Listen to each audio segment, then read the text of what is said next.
We've done a couple of these. You wanted the best. You've got the best podcast, the hottest podcast in the world. The Chris Voss Show, the preeminent podcast with guests so smart you may experience serious brain bleed. The CEOs, authors, thought leaders, visionaries, and motivators. Get ready. Strap yourself in. Keep your hands, arms, and legs inside the vehicle at all times, because you're about to go on a monster education roller coaster with your brain. Now, here's your host, Chris Voss. Hi, folks. It's Voss here from thechrisvossshow.com. There you go, ladies and gentlemen. There are only things that makes a folks official. Welcome to 16 years and nearly 2,500 episodes of the Chris Voss Show. And boy, I just flew in and my back is tired. My arms are tired, maybe. I think it's the better version of that joke.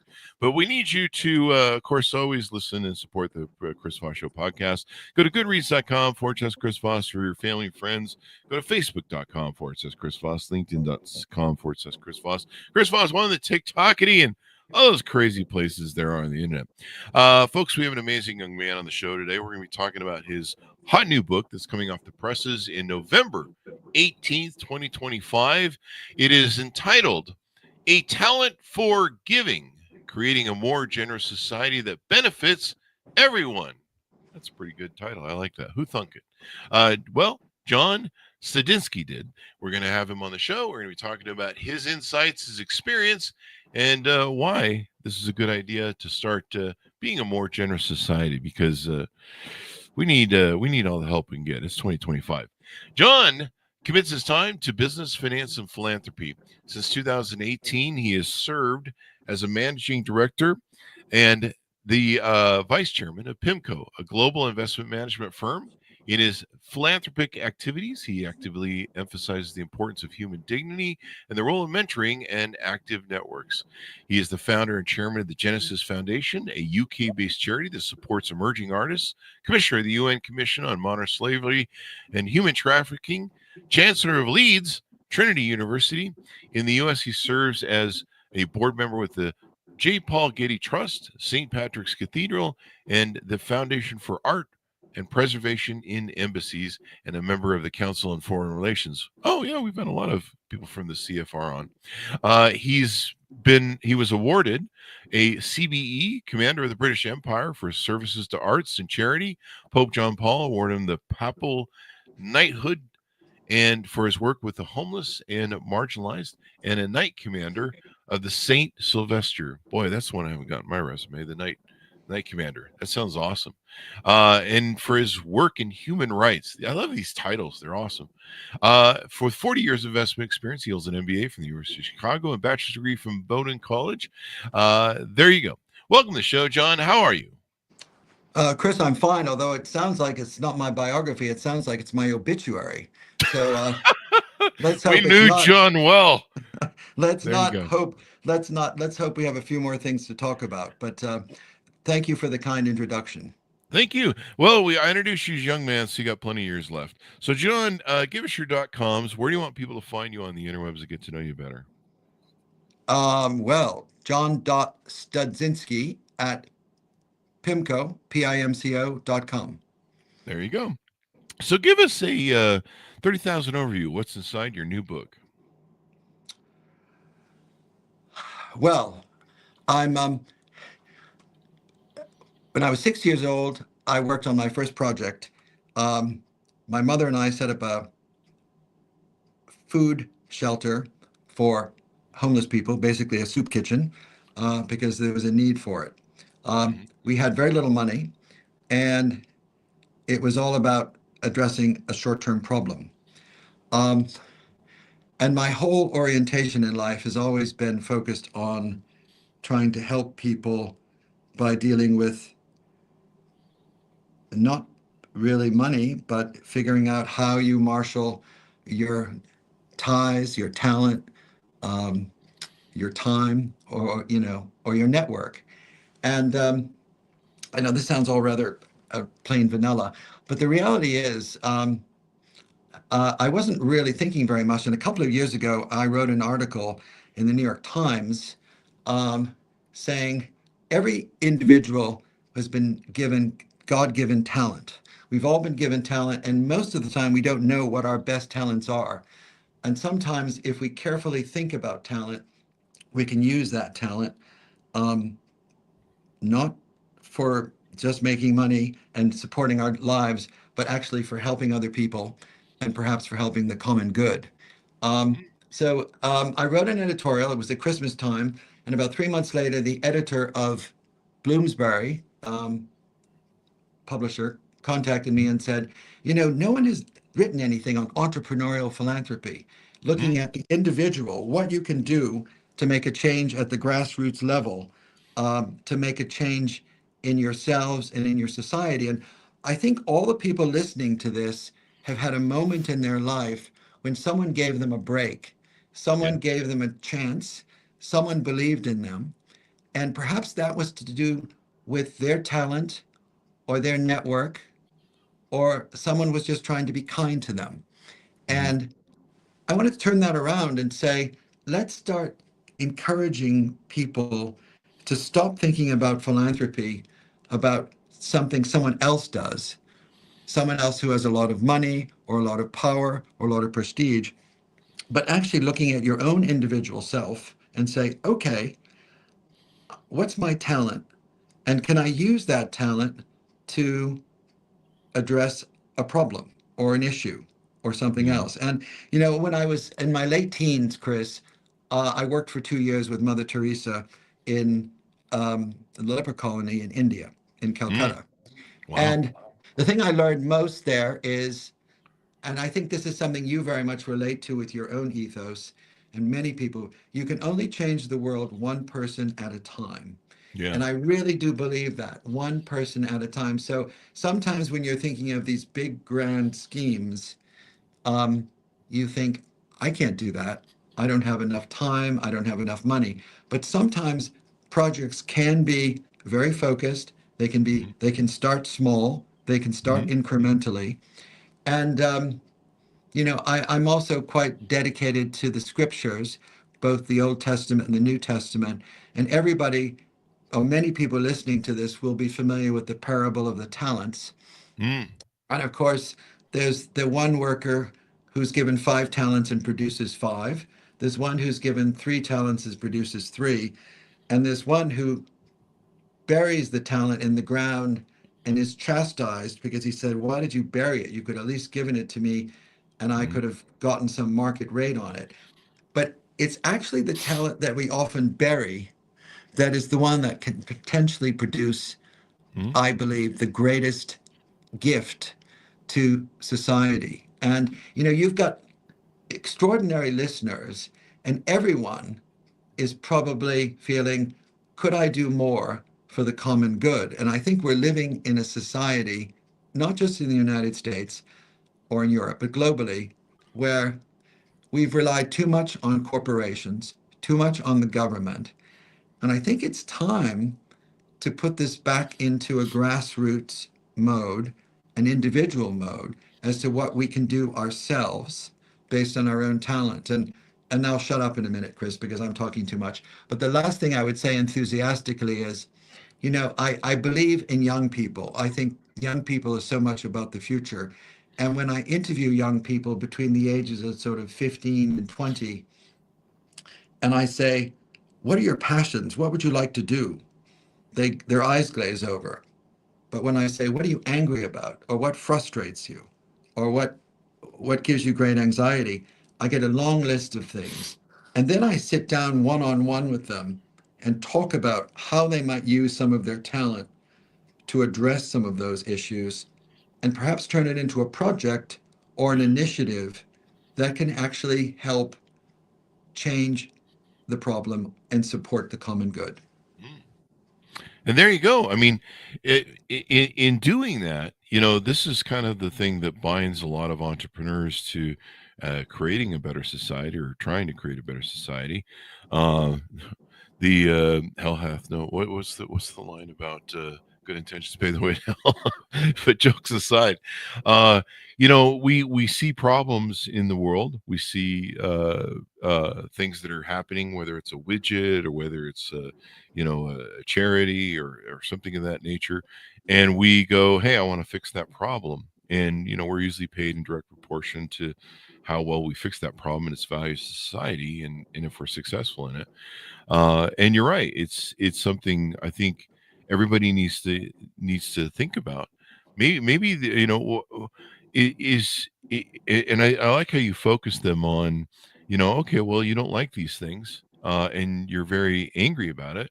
How can you fix it? How can you make the world a better place? And I think we all need to do that. It seems like we used to live in this world that was built on abundance thinking instead of scarcity, where rising tide lifts all boats, and we seem to have a society that started doing that at one point in time, and then I think somewhere in the 80s we kind of reached that Ivan Biosky, maybe put his finger on it when he said greed is good, and we kind of turned into the society of scarcity, it seemed, over time. And now we just, with the reduction of the middle class, you just see people fighting over scraps. And, we used to, and part of that society back then was one where, remember when everyone used to go to Peace Corps? Like that was kind of a thing you did when you left school. You went and did Peace Corps, you toured the world, you maybe did some of this charity work. I think John F. Kennedy, supported some of that stuff. But it seems like we've moved away from that now, where everyone's just maybe on the take, maybe so much. Is that my perception, or am I being negative? Well, I think it's actually it's hard to generalize about that. I would say that Okay. social media is something that gives us it gives us new types of communities to participate in, but people Mhm. still inherently respond to human interaction and to what I call communities. And I think if you actually look at Generation Z, or 15 to 30-year-olds, they are actually migrating. They're plateauing uh, more away from social media. They're Mhm. re-engaging with faith and with some type of belief in a greater being. They are looking for, you know, uh, that Generation Z is often called the snowflake generation, but and it's interesting, Chris. They're talked about because they're seen to be hypersensitive, which Mhm. is a sort of misleading notion, because people who are hypersensitive are actually closer to the human condition. They're closer to human beings. They understand human dignity more. And they're not necessarily fragile. They're just interested in another aspect of life, which is perhaps another aspect that it can disappear with too much technology or too much AI or too many things that people are less frustrated about. Um, so I do think this generation is prepared to migrate back to taking more responsibility, Mhm. and that's why I think, um, I wrote this book without that data that I've just put forth to you about people re-engaging more in human to human interaction. I did it again to encourage people to take more responsibility for themselves, Yeah. um, because they all have the capability to do it. And I mean, let's be clear now, with resources that you have on the internet, resources you have with people like yourselves and others, people can be in a position to be much more creative and innovative on a whole range of things. And I use in my book, I use the word T a lot. It's not just about time, talent, and treasure that you hear about in the Bible, but it's also about things like technology, ties, or I call the power of two, which is mentoring. I think something that's really important, and I sense you've done this a lot in your life, is the power of mentoring, and actually sitting down with someone and telling them where they can help you and guide you, and have a reciprocal relationship. The power of two is something which I do not underestimate. I think it's a very powerful tool for people Mhm. to engage in understanding their talent, and how that talent again can be used to take forward some type of initiative. Yeah, there you go. And yeah, you talk in the book about how there seems to be this kind of societal thing nowadays. You see a lot in news and articles and stuff. People are like, why aren't the billionaires paying more for taxes? Whatever, and why aren't they doing this? And you talk in your book about how philanthropy isn't reserved for the ultra rich. Anyone, whether they're a teacher, an artist, an activist, or an executive, they have the talent where they can transform lives and make a difference. And tell us more about that. Like, do we have we become too focused on, like, well, the rich people need to pay and the poor people need to, I don't know, just have get free shit or something? I don't. Um, well, I would say when I was thinking about the book, I was Mhm. almost reluctant to use the word philanthropy at all. And Really? I tried to find a way not to use the word philanthropy, and I'll tell you why, Chris, because um, if I said to you, when you think about philanthropist, now Hmm. you clearly do a lot of good for the world, but do you see yourself as a philanthropist? No. No. So if I get a group of young people together, they think that's somebody else who's Yeah. very wealthy, that's perhaps on another planet, someone who is so wealthy that has buildings named after them, university buildings named after them. And those are people who have projects, foundations, and initiatives. And, God bless those people. They're adding a lot to the world, and I don't Hmm. take anything away from them. Hmm. This is trying to basically say, don't rely just on these big pools of capital, these Hmm. big pools of money. Take it upon yourself because a good idea, and this is like in Menlo Park in Northern California, a good idea. Some people say to me, you need money to be a philanthropist. I say, actually, no. A good idea to solve a current problem or issue, come up with the idea, come up with the infrastructure, come up with the team, the money will come because money will follow a good idea very quickly. And Hmm. I've seen this in so many projects I've done recently in the US and in the UK on food security, on food banks, where you've created a network, identified a problem on food banks, for example, and immediately, um, either the food or the capital appeared because people said, that's a good that's a good model. I want to support that model. Because we do have enormous numbers of, as you said, polarized wealth in the world and in the United States. And there are a lot of people who are looking for interesting ideas and they're looking to partner with young, interesting entrepreneurial philanthropists who want to help do something new. And I Hmm. think that's really true. I would not, and I don't want to, this isn't about sort of being negative or being pejorative, or I can use another word, but I don't want to disparage your readers and your listeners. But it's not about sort of being negative about pools of capital. It's about basically saying, this is not about them. They're going to do it and I'm not.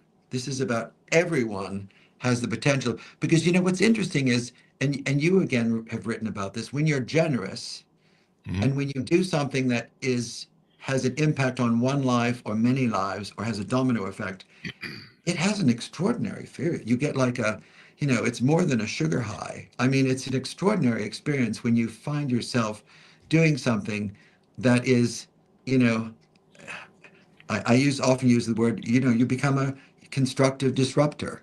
You do something that's disruptive in society that creates positive change. And that's Yeah. good. Yeah, most definitely good.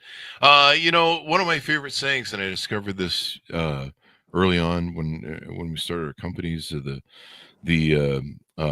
it was before that. It was somewhere around 2021. I discovered it. I was watching, I don't know, HBO special or something show, and they did a thing on Bobby Kennedy's Ripples of Hope speech.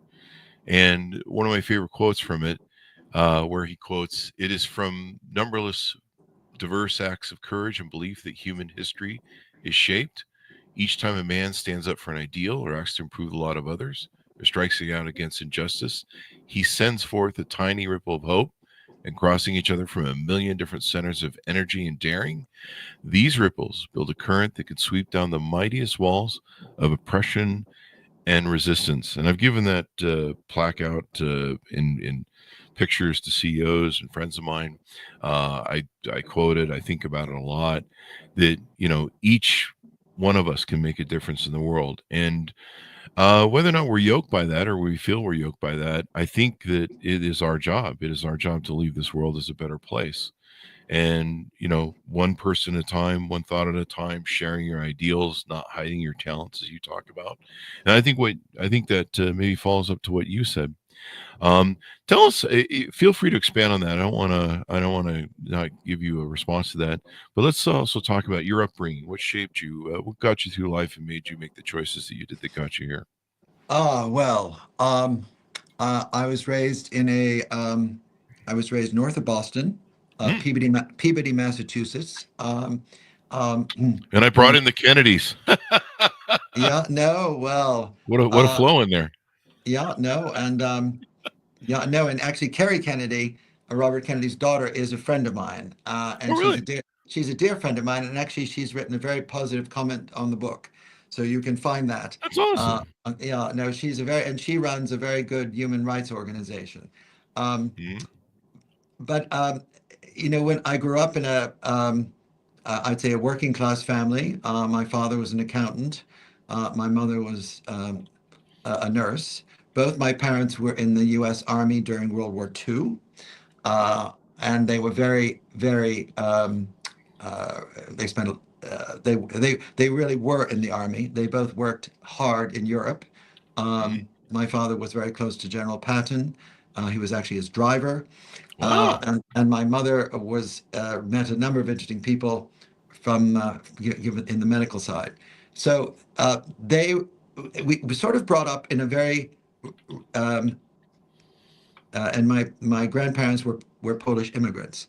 So we grew up with the view that we were grateful to be American. We Mhm. had an element of service. My grandmother helped build the Catholic Church Mm. in Peabody, Massachusetts.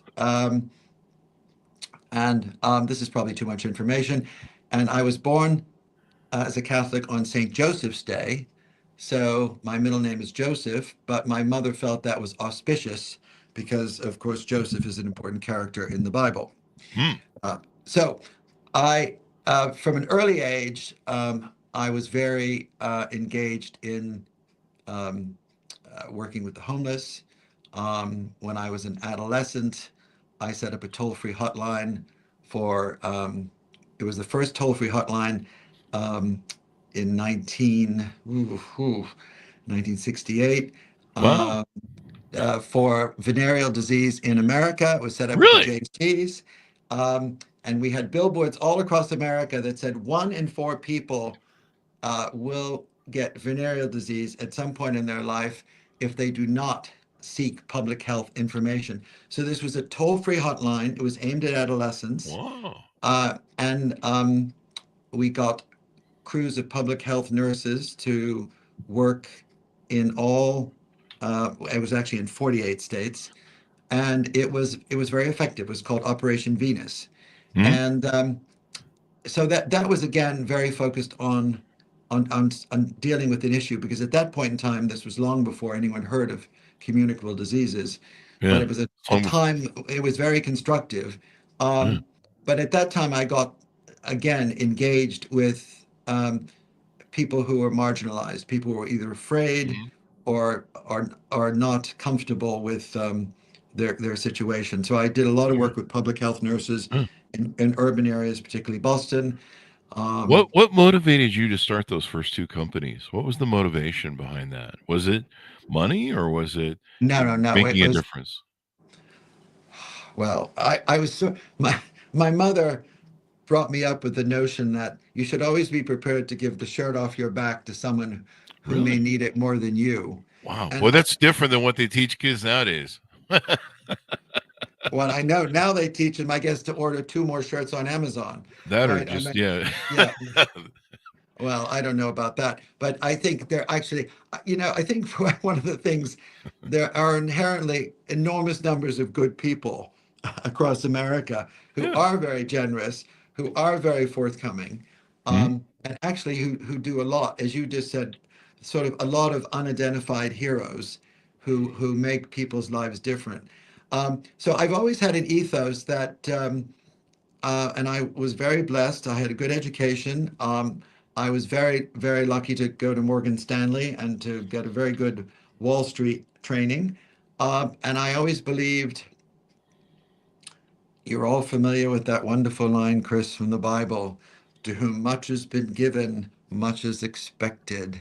Yeah. And to those who've been given much, even more is expected, Mm. and I'm very conscious of that. I'm very grateful.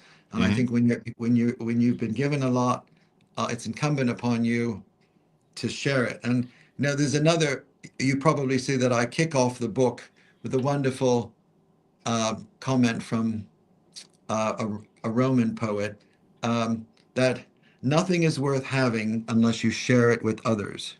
Yeah. And I do inherently believe that. I think we Mhm. have a lot of things, and the thing you most should share is your talent. Because if Mm. you share your talent, again, you're going to, you're sharing something that's has a sort of slightly spiritual, slightly magical element to it. You've had an extraordinary career with what you've done previously, and I'm sure that talent is something that has mentored and motivated a lot of people. Mhm. Talent is something that can be shared and is actually can be very infectious. Yeah. People can really learn from other people's talent, Yeah. and I think that's part of the incentive of this book. The book, by the way, I should say, is written in the first person. It's Mhm. it's philosophical, as you can tell from Mhm. reading it. It's something that, as it's, and I thought about it a lot as my own statement. It's not. If anyone wants a commentary on contemporary philanthropy or something like that, this is not the book for you. This is really about how should you think about your own talent and how you might get some ideas from this book so that you yourself can do something. There you go. And maybe one of the issues is, and it sounds like this is something you talk about in the book or allude to in the book, is people think about, philanthropy and giving and charity in terms of dollars. And really, what you're saying is that, you have talents. There are ways that you can give that don't have to be money. It doesn't have to be always a check, right? You can lift one person at a time, as we've talked about. Um, or you can make a difference with your voice. I mean, that's what we do with the podcast. We lift Mm, people up. We give them access to these authors and minds and give them data on how to do their stories. And sometimes just sharing your story makes all the difference. My audience has heard it a million times, but some of the stories that I've shared on social media, I didn't want to share sometimes that were too personal, like the loss of my dog when it happened one night. She went into a seizure and was gone, mm, and it was a shock. It was a huge shock to me, and I poured it out on a social media post and sat there for half an hour looking at it, going, "Do I really want to post this? This is really personal. I don't. Does anyone care? No one cares about my stupid little pity problem here." But I shared it, and in the way that I had written it and talked about it, people still remember it to this day, 10 years, 11, 12 years later. And by sharing my story, my experience, what I was going through, it it changed so many lives where people were like, "Wow, I didn't realize that I didn't get closure with my, seeing what I went through. They didn't get closure with their father. They didn't get closure with a pet or a spouse, or they kind of realized that, hey." And so sharing our stories sometimes is sometimes the best thing we can do. I mean, that's what you folks do as authors, or we folks do as authors, where we share our stories, and you never know who it's going to help, who it's going to motivate, the difference it's going to do. Sometimes just stopping and asking if somebody needs help, checking in if they're okay. When I go out and I shoot photography on Sundays, uh, sometimes I'll shoot homeless people with a photographer camera. I gotta quit saying the word shoot. Uh, but I'll pass out water to them. I'll grab a case of water at the local 7-Eleven, pass it out. You can make a difference in so many ways, and they don't have to be, you don't have to write $1 million check to somebody out of your foundation. You No, can do the little things.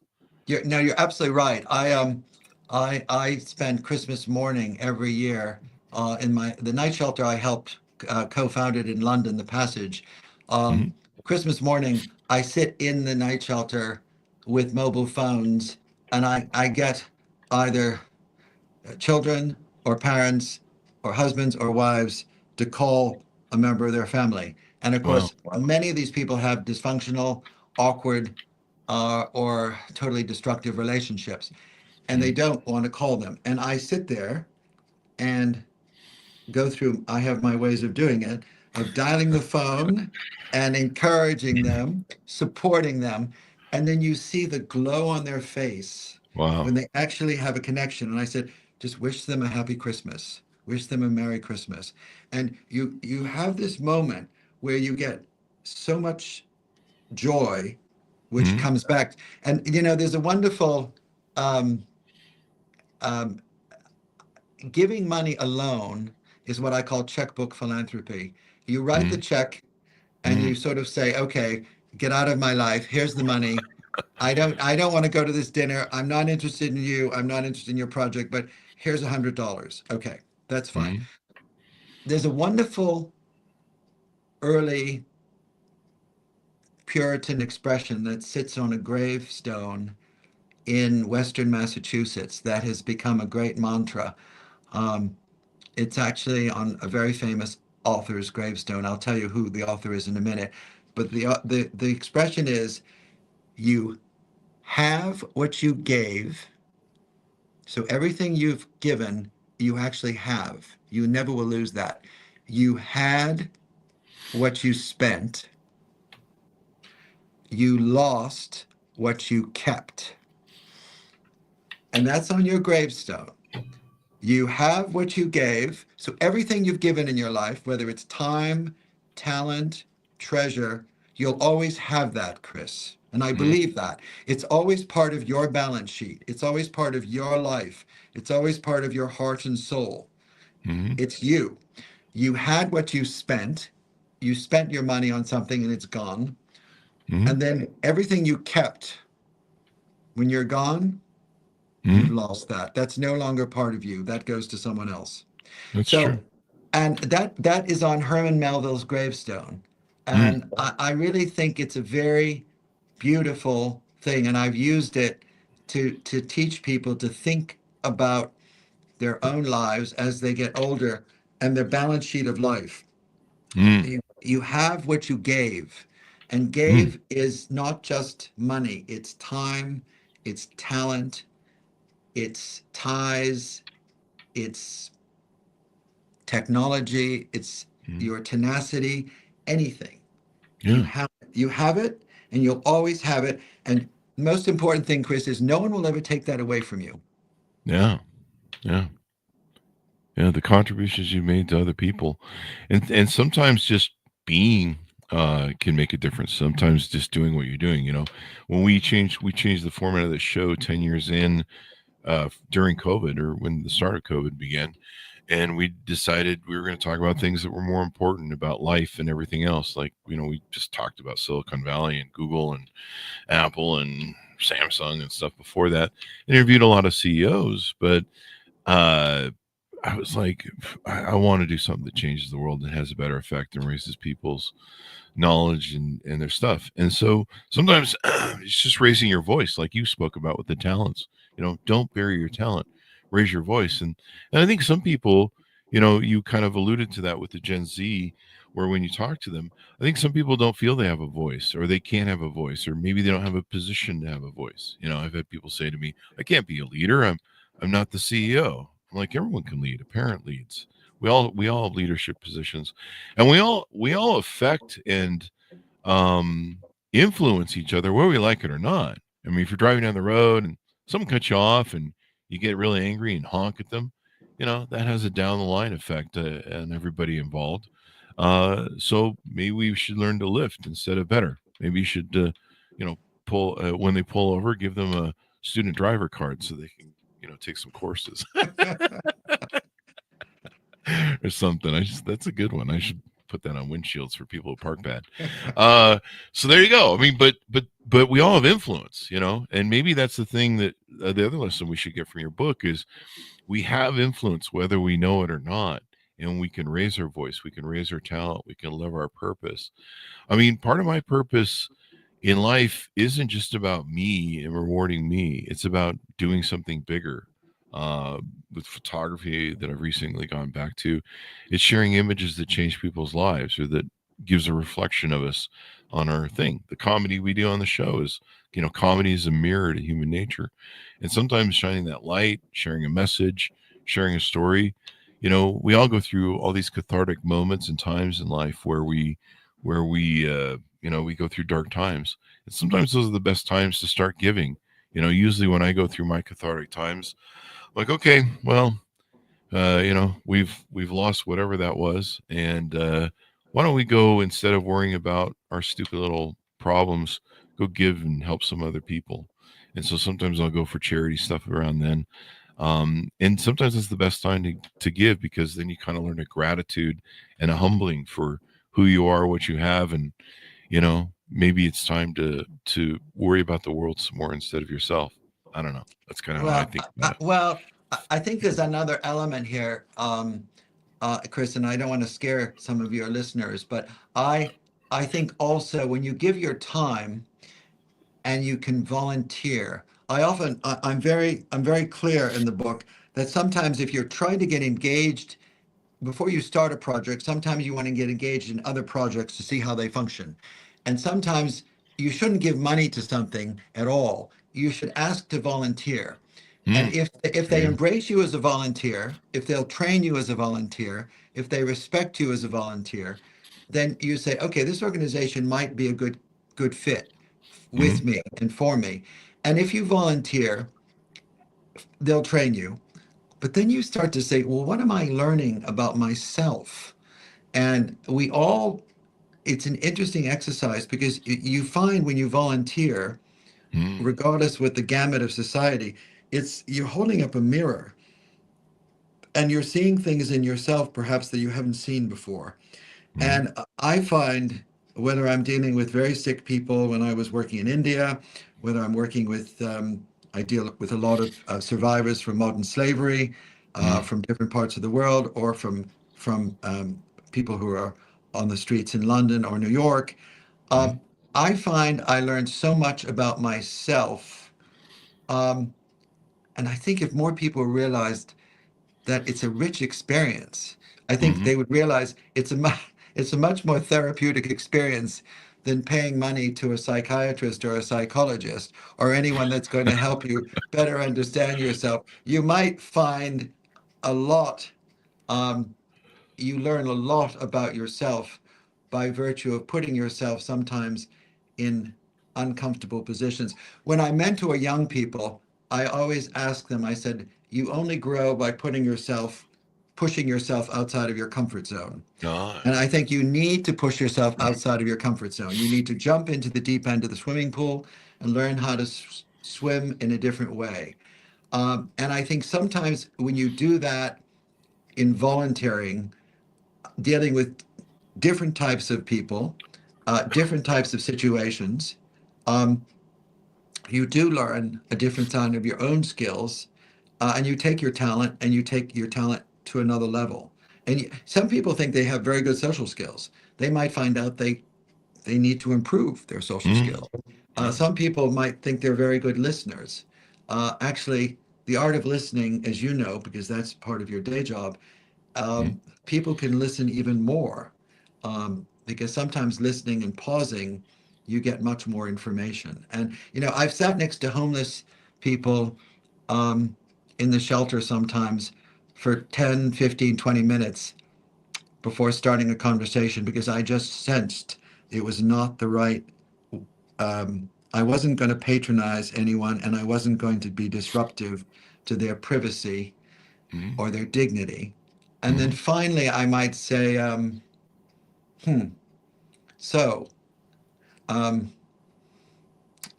are you going to sit here um, a little longer? If you are, I'll get you another cup of coffee or something like that. And Mhm. just something very gradual. Mhm. And and then you walk into the conversation, and sometimes it works, sometimes it Mhm. doesn't work, or sometimes you go right into the tell me why you're here. Um, and then sometimes I've gotten the just to make a joke, sometimes look at me and say, tell me why you're here.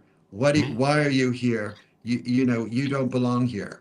I've had people say to me many times, you don't belong here. You're not homeless. What are you doing here? And I Mhm. say, well, that's a good point. Let's talk about that. Mhm. And I'll listen to you. I said, why do you not think I belong here? And sometimes, and some of the best friends and trusted people I know now who work in the with homeless and marginalized people are people that I've had who've challenged me, and I've had to challenge myself into Mhm. thinking about working with people at another level. So it's it's a much richer and deeper experience than some people realize. Mhm. It's not you punch a clock and you hand out soup and have a nice time and everybody has a nice cup of tea and goes home at 5 o'clock. That isn't the real world when you're dealing with this type of program. But Mhm. it is a really, I can't tell you enough, the things you learn about yourself, you Mhm. learn about watching other people, and then the whole group dynamics, um, about how people can quickly go from being independent to being part of a team, particularly if you watch these different cohorts, um, in these communities, because people are inherently community. They want to be in communities. Mhm. They may want to sleep in their own bedroom, but they want to eat in communities. They want to live in communities. And sometimes it takes you some time to figure out how to work within the community to be really effective. So There you go. I don't know. I don't know. You've probably spent as much time or more than I have. I've been doing this since I was 6 years old, but Yeah. I find it um, deeply rewarding, and I'm never. It's one area I'm actually more confident in my day job than I am when I work in the homeless shelter, because I'm always inevitably confronting something that is slightly new. Mhm. That's amazing. Well, you're a living example, John, of what you're talking about, a talent for giving and everything else. As we go out, uh, tell people maybe what they could do now. We want people, of course, to buy the book to find out more. But what's something someone could do now to be more generous, to change their paradigm of maybe feeling victimhood and maybe focusing on trying to lift all boats and stuff? Well, I've written the book so that people don't have to, the chapters are short. I find that chapters that are too long are a little too intimidating. They're short. The chapters are aimed at, they don't have to be read in the order of beginning, middle, and end. You Mm-hmm. can read, they're all designed to help you look at a menu of different things, um, that you might find. So I would encourage people when they pick up the book to to pick one or two chapters and just read them, and then quietly think, how does this relate to my life, my network, my talents? And they may not use the word talent very often. They might use the word skill or my background.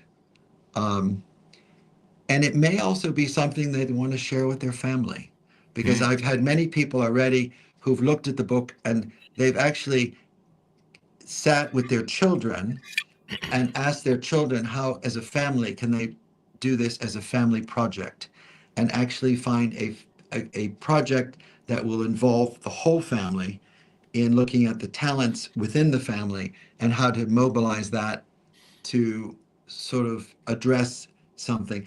And it's given families a chance already to talk about what they like and dislike about the world, about their community, about their church, about their city, about their town. And so it's, if anything, it's not about them. The book is aimed to help people have greater introspection into themselves and their own lives. And hopefully everybody who looks at the book can do something. I'm convinced of that. And I'd love to hear from them. I'd love to hear their thoughts on what aspect of nurturing talent or precipitating talent did they find the most stimulating or invigorating. There you go. And you bring up a good point. It's something teaching your children and representing or showing your children how to lead in that sort of way and giving back. I'm just reminded by what you were talking about there.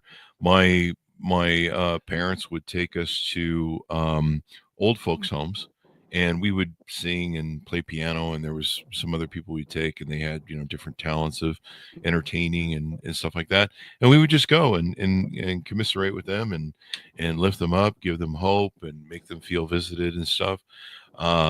It was a very simple gift, and it didn't take any money.